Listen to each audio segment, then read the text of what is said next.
Starship Troopers is Rolling Stone's top what, Ryan? 11. 11. You know this already. I do, and right now it's trending. It was like number 25 again because Helldivers 2, this video game that's going out. They've done all these Starship Troopers quotes and like references, and all the gamers are right now. I'm getting inundated with so many things.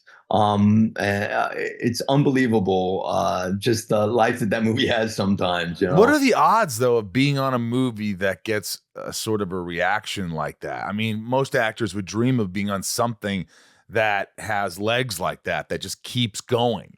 You mean like be Lex Luthor or something cool? I mean, yeah, but Starship Troopers is like everybody knows Starship. I remember seeing that in '97, I think it was, in New York, and I walked out and I said, "That's one of the best movies I've ever seen. I haven't had more fun at the theater than that movie. I was just blown away by it."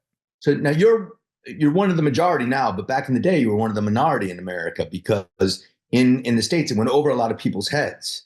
They didn't understand the satire, the sense of humor, the sense of sensibility. And I don't even understand that because we have Paul Verhoeven, director of RoboCop, Ed Neumeyer, writer of RoboCop, Phil Tippett, the visual effects guy of RoboCop, and John Davison, the producer of RoboCop. They all made Starship Troopers, and they were like, oh, they thought that had satire. Let's just go full force, but let's be subtle with it.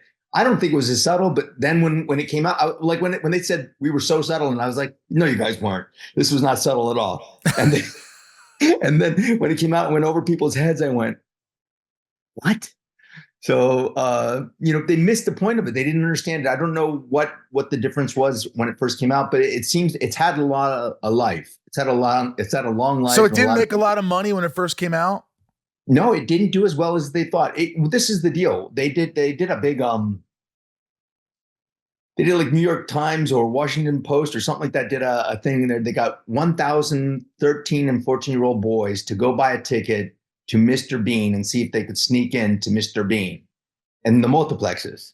And all 1,000 of them were able to do it. So the next week, Disney pushed the re-release of The Little Mermaid 2 weeks earlier and put it in the same theaters as the multiplexes as Starship Troopers. And then the Post got 1,013 and 14-year-old boys again to buy tickets to The Little Mermaid, the re-release. It made 22 million in its re-release, and which it still would anyhow. But Mr. Bean also made 22 million or whatever in its release, and we made 25, I think, in our opening weekend. But they said we would have doubled our income if we had been a PG-13 movie. So we were rated R. So it would not have been the same. No, I don't think so. No. I think it holds up because of it's only a minute and 22 seconds that would have been cut out. There's a couple of the heads getting lopped off and some of the nudity and some of the carnage.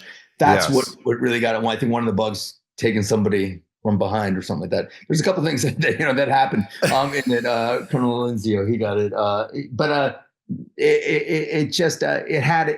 It's had a longevity and a love. Mostly it's directors that come to me and want to talk to me about it all day long. That's what they want to talk. When Robert Rodriguez hired me on Alita Battle Angel to do one day, I played a muck. I come in and I kill this girl in a wheelchair. Spoiler. All he wanted to do that whole time. I have a scene with Christoph Waltz. All right. I'm in a scene with Christoph Waltz. I know. I'm like sitting there like, oh my God, I'm so nervous. And he's like, is there anything else you need from me? And I'm like, I have like one line. He's like doing all the talking and he's asking me what he needs. And I'm like, I'm in heaven. But all Robert wanted to do was talk about Starship Troopers. It was surreal. It was surreal that is amazing. Did he have the accent when he was talking to you? Like, what do you need anything else from me? Or he was just wonderful. I mean, I was in awe of being there, but then I was just talking to Robert all the time about Starship Troopers. So my time was monopolized with him also, because I was also like wanting to talk to him about his movies, but he had questions and he was just like really in it. And and then he'd direct me in the movie and get me to do this. I want you to do this. And he's like, yeah, you're like what would have happened to Johnny Rico.